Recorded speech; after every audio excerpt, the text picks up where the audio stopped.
হবিগঞ্জের চুনারুঘাট উপজেলার ২ নং আহমদাবাদ ইউনিয়নের আরাবুজা গ্রামের এক কৃষক পরিবারের মেয়েকে অপহরণ ও ধর্ষণের চেষ্টার অভিযোগে নারী ও শিশু নির্যাতন দমন ট্রাইব্যুনাল ২ আদালতে মামলা দায়ের করা হয়েছে। মামলার বাদী কৃষক আইয়ুব আলী অভিযোগ করেছেন যে প্রতিবেশী ইউসুফ মিয়া তার মেয়ে মিলি আক্তারকে অপহরণ করে ধর্ষণের চেষ্টা করেছেন। একই সাথে ইউসুফ মিয়ার বিরুদ্ধে আইয়ুব আলীর বাড়ি ভাঙচুর ও মারধরের অভিযোগও উঠেছে। আইয়ুব আলীর অভিযোগ অনুযায়ী আসামি ইউসুফ মিয়া একজন খারাপ প্রকৃতির লোক এবং প্রতিবেশী হওয়ার সুবাদে তাদের বাড়িতে তার অবাধ যাতায়াত ছিল। এই সুযোগে সে বাদীর মেয়ে মিলি আক্তারের প্রতি কুদৃষ্টি দিত এবং তাকে কুপ্রস্তাব দিত। মিলি আক্তার বিষয়টি তার বাবাকে জানালে আইয়ুব আলী স্থানীয় মুরব্বীদের কাছে নালিশ করেন।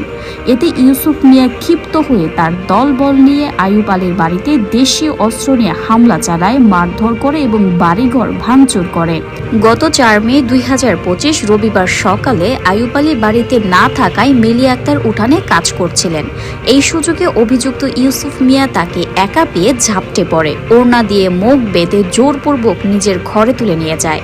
সেখানে সে মিলি আক্তারকে ধর্ষণের উদ্দেশ্যে তার শরীরের স্পর্শকাতর স্থানে স্পর্শ করে। এক পর্যায়ে মিলি আক্তারের ওড়না সরে গেলে তিনি চিৎকার শুরু করেন।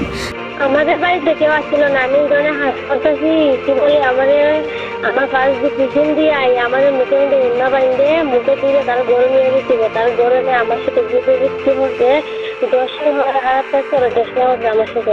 আমি চিল্লামিল্লা হওয়ার পরে আমার পাড়া দেখছি আমার কাছে মামারা উদ্যানের তা আমার তার চিৎকার শুনে বাদের স্ত্রী সহ অন্যান্য সাক্ষীরা দ্রুত ঘটনাস্থলে এসে মিলি আক্তারকে আসামির ঘর থেকে উদ্ধার করেন।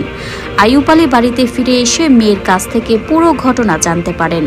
তিনি সেদিন চুনারুঘাট থানায় মামলা করতে গেলে থানা কর্তৃপক্ষ তাকে আদালতে মামলা দায়েরের পরামর্শ দেন। আইয়ুব আলী আদালতকে জানিয়েছেন যে সাক্ষীরা সময় মতো না এলে তার মেয়ের বড় ধরনের ক্ষতি হয়ে যেত। মামলার ধারা: এই মামলাটি নারী ও শিশু নির্যাতন দমন আইন ২০০০ সংশোধিত ২০০৩ এর ৯ এর ৪ খ ও ৭ ধারায় দায়ের করা হয়েছে। বাদী আইয়ুব আলী আসামির বিরুদ্ধে প্রয়োজনীয় আইনানুগ ব্যবস্থা গ্রহণ করে সুবিচার প্রার্থনা করেছেন।